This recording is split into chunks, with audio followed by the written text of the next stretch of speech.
Hey YouTube, how's it going? Buster here. This is 2 videos for me this week. I'm busy next weekend. I mean, we'll have a chance to do one, or even next week. Some things happen, so I just wanted to put a video out just now, just in case. Plus, I was sitting kind of googling this and trying to get more information about this bass, and I got it all last night, so I just thought I'd do it today. So, what I've got here is a Thunderbird Classic 4 Pro.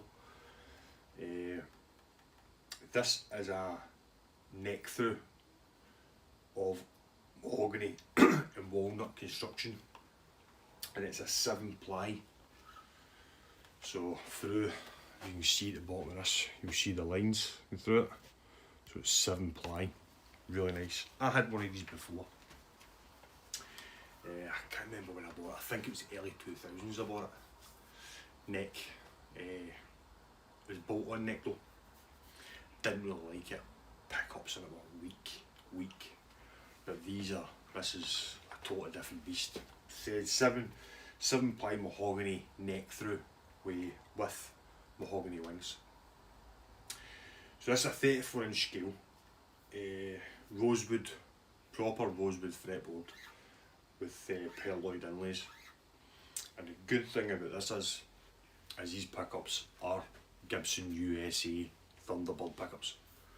You take them off, they actually say Gibson USA at the bottom. So if you bought a USA Gibson Thunderbird, exact same pickups in it. So this is the kind of next step up from this would be the Gibson Thunderbird. That's a 9, I think that's a 9-ply neck through. How I got this was I had the Billy Sheen cherry red P-bass made in China that I put humbucker in the neck, and I also had a PJ configuration cherry red P-bass affinity as they call it, and I put them up for sale or swap, and someone from Ayrshire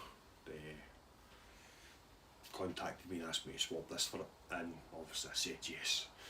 And originally when I said yes, I was getting it just to do a video on it and then maybe reselling it.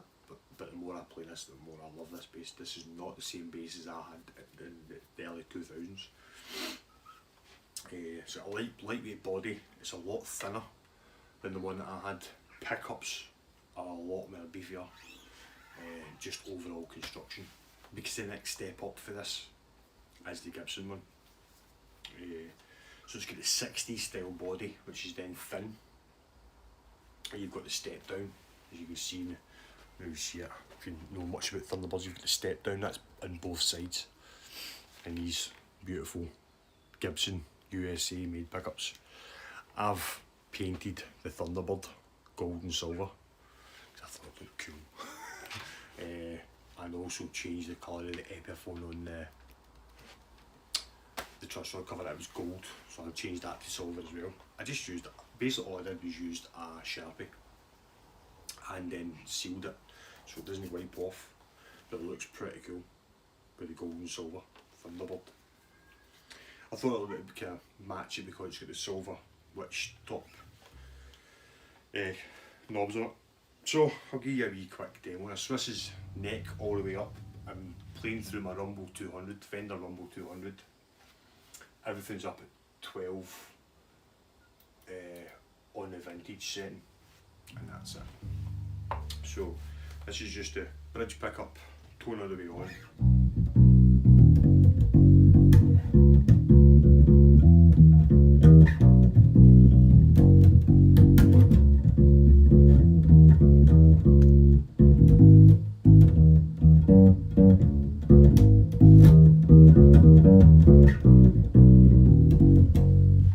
So this is a tone all the way off.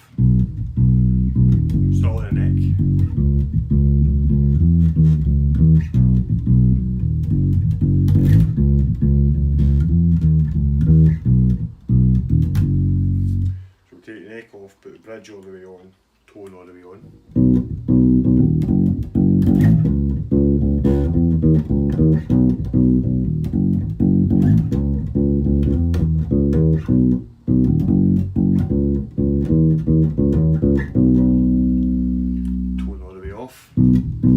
on the bridge.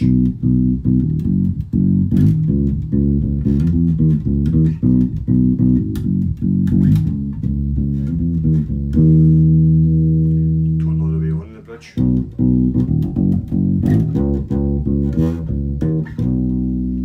There's both pickups on, tone all the way on.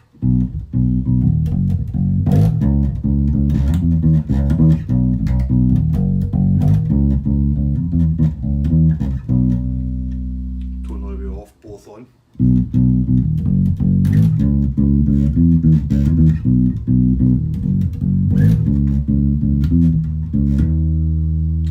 So yeah, it's a really nice bass, love it.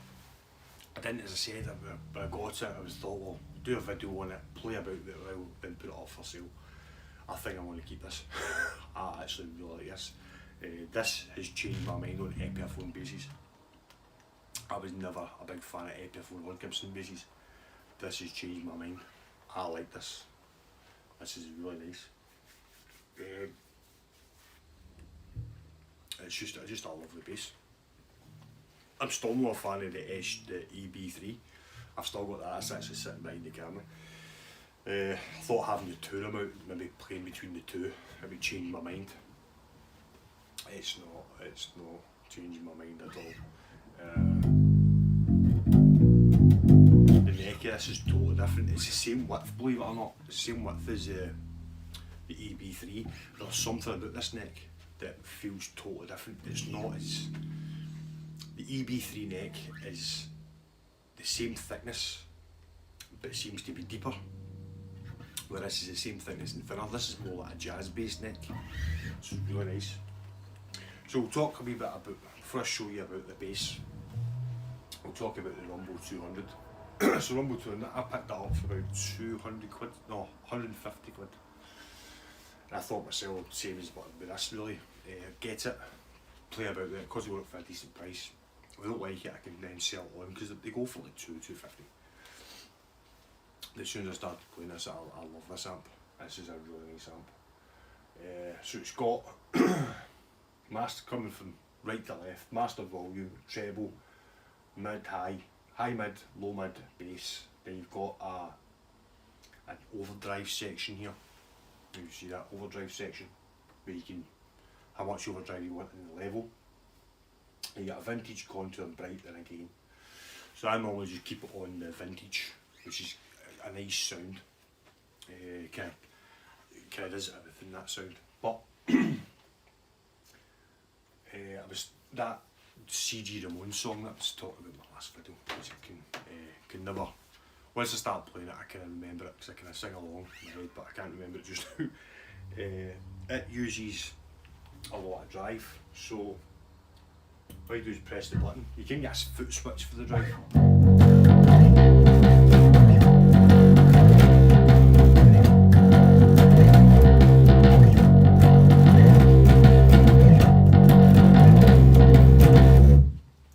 Mess around. There you go, this is on. So yeah, it's good for that. And the good thing is the gain. It's really good for the gain for doing kind of Ramon stuff. So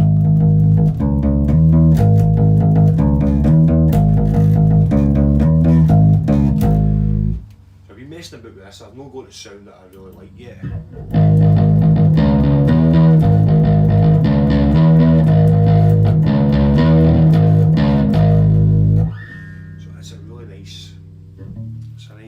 Really nice bass and amp as well.